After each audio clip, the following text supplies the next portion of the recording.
Joining me now is Michigan Governor and Biden supporter Gretchen Whitmer. Governor, thank you very much. I know you've got a lot on your plate. Thanks for being with us. First of all, how are Biden and Sanders going to unite the party after this mudslinging that's been going on?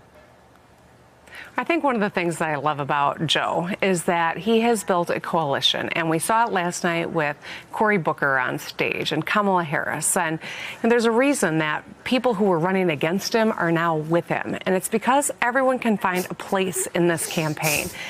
Feeding into the ugliness that is kind of the quintessential message of the current White House is not what Joe does.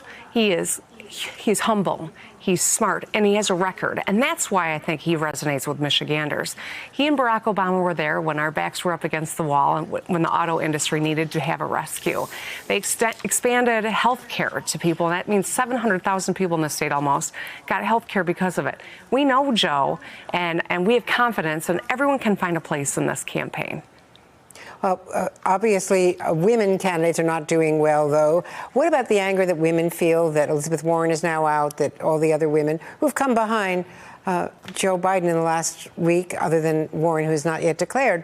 What about the gender gap here? And, what are women in Michigan saying? I think it's real. I think, in our last election in 2018, I won by almost 10 points. Our Attorney General, Dana Nessel, won. Our Secretary of State, Jocelyn Benson, won. Women swept all of the executive offices. And not to see women still in this fight is, it is disheartening. But there are sources of inspiration in every person who's been on this platform. And every one of them has something to offer. And I think that's what Joe has talked about very openly, that there is a place for everyone. Acknowledging Kamala and Cory last night and saying this is the kind of leadership our country needs. I think that there's going to be places for talent of all stripes. And I think that's really important. Joe maybe is not female and he maybe is not a candidate of color, but he gets it. This is important to him. And that's what a real coalition that can win looks like. And what about what he said, what Biden said last night, or it was pre-taped yesterday with Lawrence O'Donnell? They played it all last night. And it's very interesting. He said that in answer to a question from Lawrence about whether someone who has gone through this debate testing stage, former candidate, should be the running mate. And he said that could be the case, or should be the case. But obviously other women, yourself, Stacey Abrams. What about his commitment to having a woman or more diversity as a running mate if he does get the nomination? I think it's important that there is real representation on this ticket. And as one of the national co-chairs, after we get past today's election here in Michigan, I'm going to have a strong voice in where we go from here. I want to help him vet a running mate. And I think that there are a lot of phenomenal candidates that would round out this ticket in meaningful ways, empowered ways, not tokenism, but really ensuring that there are voices of people across this country who haven't had one in the past. And I think that's something that's incredibly important, and I'm excited about how this ticket will get rounded out. But we got to get past Michigan and Big Tuesday today, and of course next Tuesday. But we're feeling good about our ground game and where we're headed. Are you going to pull a Dick Cheney, who helped vet and then became himself the nominee? No.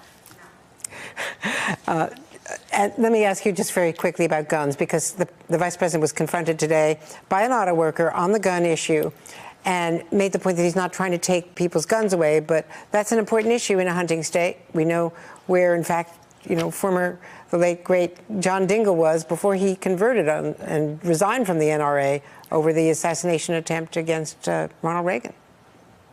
Yeah, well, let's be clear. There's a difference between the NRA and hunters. There's a difference between responsible gun owners and the propaganda that one interest group puts out there. And I think that we need leaders who get that, who are smart about that, who want to, yes, make our kids safe in their schools and respect someone's ability to hunt. And I think that that's the nuance that frequently people like to not talk about, but Joe gets it.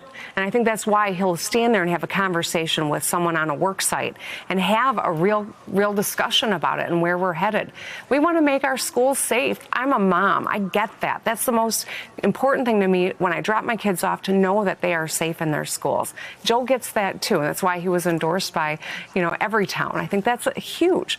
But also, it doesn't mean that people who are law-abiding, hunting, citizens shouldn't have their Second Amendment protected. So there is a way for smart people to make policy that keeps our kids safe. And I think that's what Joe Biden's all about.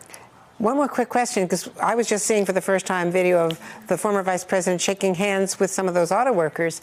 He said to Lawrence yesterday he was not going to be doing rope lines. They were going to follow CDC recommendations.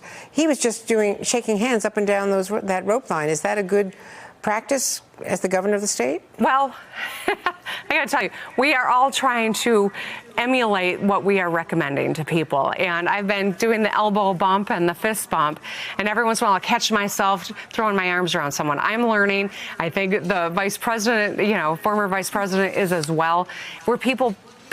We love the opportunity to engage with folks, and I think that this is something that we're all trying to emulate what we expect, or live what we expect others to emulate. And it's a learning curve, but we're getting there.